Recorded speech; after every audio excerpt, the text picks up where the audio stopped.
Let's watch a CNN panel discuss some of the implications from this recent election, some of the things that rightfully should be feared now that Trump has won, and adding a little more context to the cabinet that Trump is building out. Hey you! Yes, you! Did you know we have memberships for as low as $3 a month? You can help the channel grow, reach new heights, and help protect democracy. And you get a long list of exclusive perks, from members-only polls to getting my videos early. The link is always in the description of every video. If you want, go ahead and check that out, and thank you guys. The voters have their say, and we just saw it 10 days ago, and we saw it in the midterms in 2022. We saw it in 2020 as well. Damage that can be done. The Constitution still matters. I'm sorry, I can't get past the locking up all of the enemies, whether they're journalists or otherwise. That matters. I don't think the voters get a say on whether the First Amendment still exists. So just a couple things here. Trump only won the popular vote by 2%. When Hillary won the popular vote, people said it didn't even matter. And also, he disproportionately did well with uninformed voters. Like, the largest share of Trump voters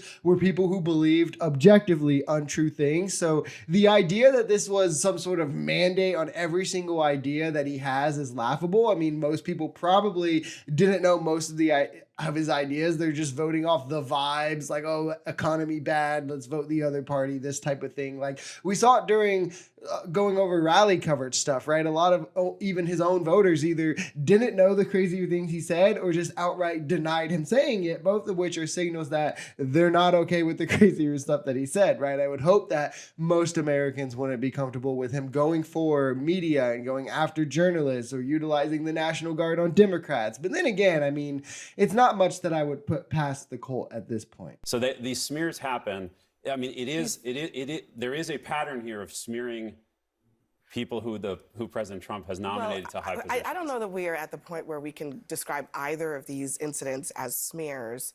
I think the argument that Hegseth's lawyers are making is that he wasn't charged and that there's no active case in here. It's not a denial and nothing happened. I mean, a smear suggests that somebody went back in time and called the police retroactively about this alleged sexual assault. Yeah. Right. And, I mean, many people. This is on the record from before. But this is from 2017. I'm glad that somebody finally said it, because one of the more annoying and frankly weak talking points that come from MAGA is to say, oh, well, they go after anyone who supports Trump, and Trump and his supporters get slandered just for being Republicans, when lots of the time it's just Trump surrounds himself with bad people who has done bad stuff. It's things that these people actually did just coming more to light because now they're trying to be a public servant, so they're viewed in the public's eye. The Hegseth sexual assault stuff is from before he was ever trying to be in Trump's cabinet. So why is it a slur to mention that, hey, this man probably sexually assaulted somebody?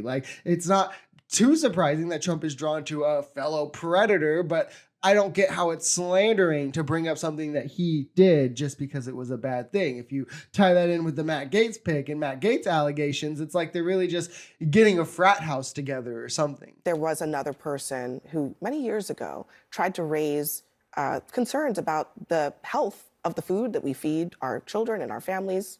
And here's the reception that she received. When I heard this, I thought, get your damn hands off my fries, lady. If I want to be a fatty and shovel French fries all day long, that is my choice. We're going to have, the government fining us if we use salt. Coming up straight ahead, all this talk about the government taking salt away from you because it's so bad for you. But aren't there good things about salt? I hate the government getting involved and telling me what to eat and not to eat. Food police. Do you think the government should regulate the ingredients in the food we eat? Can't we make our own decision about whether or not we want to salt our food? All right, an Obama government obesity task force. Does every American family need a dietitian appointed by the government to tell them that this food is going to make you fat and this food is not? This part is funny because it shows how unequivocally these people will hate on something just because ostensibly it's a left-wing position, but the second the right co-opts it and adopts it as their own, it's this great thing and it's amazing and everybody should get on board with it. You know, Michelle Obama was slandered for this, literally crucified in right-wing media, turned into a joke. She was told this was unnecessary, she's being wasteful, everything under the sun.